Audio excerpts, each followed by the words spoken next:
The audition process that almost broke me. This is an easy one. This would have been my first college tryouts at the University of Delaware, and it would have been May of 2003. It was I believe, a 2-day process because I remember that we definitely practiced things overnight. So up until that point, I did not have a lot of experience partner stunning. The most advanced skill I probably had was to toss hands, and I had only gotten that skill because I'd gone to 2 clinics, one at Penn State and one at Delaware. And getting to that tryout, I'm learning what the process is. It's basically 4 components. It's a sideline, a partner routine, your stunts, and your tumbling. So the partner routine and the sidelines, I picked up pretty quickly. I was pretty good at memorizing motions and doing and performing those elements based on my experience in high school. But I definitely didn't have a solid foundation in stunting or tumbling. For the stunt component, you had to do 6 stunts, and one of them had to be on the left side.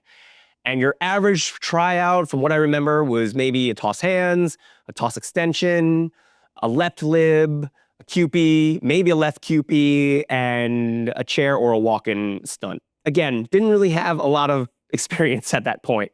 What I ended up doing for that tryout was a toss hands, a hands extension, a hands lib that dropped, a toss chair, a toss left chair, and a walk-in hands. And little did I know that my right chair didn't count because whatever your left side stunt was, your right side didn't count if you did it for your left side. So I didn't get scored on one of my stunts, and then I dropped the hands lib. So lo and behold, that was my stunning experience. And then we get to the tumbling. I had been working on my standing tumbling for a while.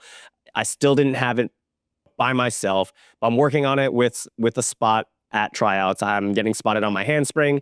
I'm getting spotted on my tuck.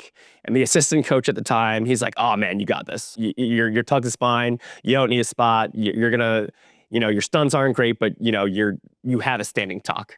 And I'm like, "Oh yeah, I have a standing tuck." I get to the tumbling portion. I look at that assistant coach. He's one of the judges on the panel. And he looks at me, he gives me that confident nod. And I'm like, "Yeah, I do got this." And the way it's been described to me is that I jump and then I kind of self DDT myself into the mat. And the panel, in their infinite wisdom at the time, I get up and I kind of shake it off. They're like, "To the side." And I look back at the assistant coach. He's like, take it up. And I'm like, from the side, and I do the exact same thing. I jump and I just face plant to the mat, to the side. It was not my most elegant moment. So on top of all of that, so I get through this whole tryout process. The way that they announce the team is they announce the team based on how you scored throughout tryouts. So if you had the highest score in tryout, you were announced first. And if you had the lowest score in tryouts, then you were announced last. Suffice it to say, I was second to last, not dead last. But the guy who was behind me ended up not making the school or quitting the team. I forget which. So by the time we got to camp and we got to our full team practices that summer, I was the lowest rung on that ladder. And that was, again, physically, it hurt. Emotionally, I was kind of like, man, am I ever going to be as good as the rest of my teammates? And so it was definitely a very eye-opening experience going from high school into college.